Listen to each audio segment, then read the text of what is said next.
বলছিলাম ভাই, আইন শৃঙ্খলায় যারা নিয়োজিত নাম বললে চাকরি থাকবে না।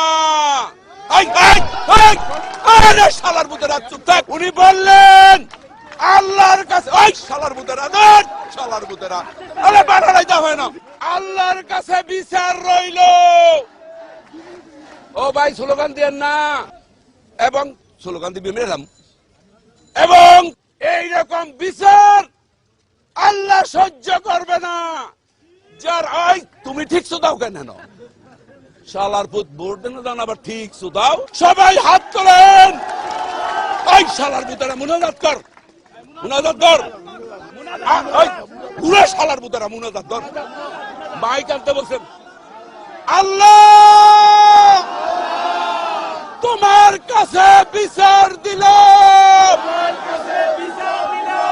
আওয়ামী সন্ত্রাসীদের সাথে। ওই ওই এটা করে কোনদিন মনে মনে খুবই শালা। আমারও আমাদের শ্রদ্ধেয় যে আলমগীর সাহেবকে এবং ফরিদুর রাজা সাগর সাহেবকে আন্তরিক কৃতজ্ঞতা এবং ধন্যবাদ জানিয়ে আমার বক্তব্য এখানে শেষ করছি। ধন্যবাদ সকলকে।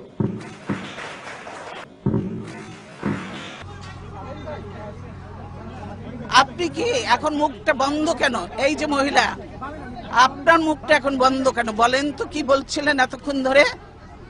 মুখটা বন্ধ কেন এখন? দেশ কোথায়? গোপালী?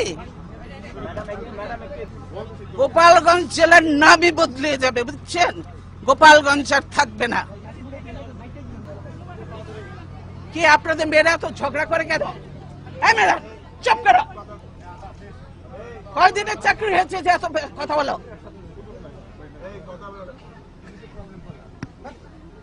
কিসের জন্য এত কথা বলো? চুপ থাকো, বেয়াদব কোথাকার।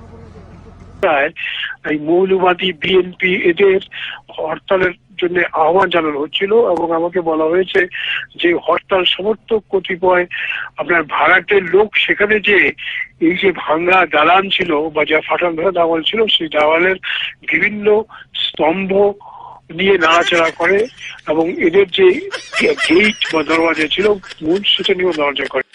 এটা পাগল কার ফাটিয়ে দেবো?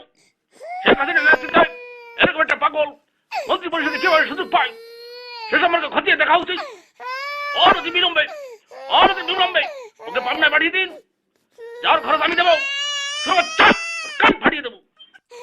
আমরা বিভিন্ন জায়গায় পাগল দেখি, এইরকম একটা ডিজিটাল পাগল মন্ত্রী পরিষদে থেকে কিভাবে কার্য সম্পাদন করে এটা আমার বোধগম্য নয়। তিনি একটা ডিজিটাল পাগল এবং বোকাচোদা। কয়েকদিন আগে একটি ভবন ধসের কারণে অনেক হতাহত হয়, আর আমাদের মখা সে কিনা বলে এটা বিরোধী দলের হরতালকারীরা কারানারি করার কারণে ধসে পড়েছে। আমি সংসদের মাধ্যমে আপনার মাধ্যমে একটি বিল প্রস্তাব করতে চাই, এই মখাকে জাতীয় পাগল হিসেবে সাব্যস্ত করার জন্য জোর দাবি জানাচ্ছি। সংসদের সামনে প্রশ্ন হচ্ছে, জাতীয় সংসদের সামনে প্রশ্ন হচ্ছে, মখা আলমগীর পাগল। আপনারা যারা এই পক্ষে রাজি আছেন তারা হা বলুন, তারা হা বলুন। যারা এর বিপক্ষে তারা না বলুন। আমার মনে হয় হা জয়যুক্ত হচ্ছে, হা জয়যুক্ত। অতএব এই জাতীয় সংসদের সামনে প্রশ্নে সবাই হা জয়যুক্তের মাধ্যমে এই মখা আলমগীর জাতীয় পাগল হিসেবে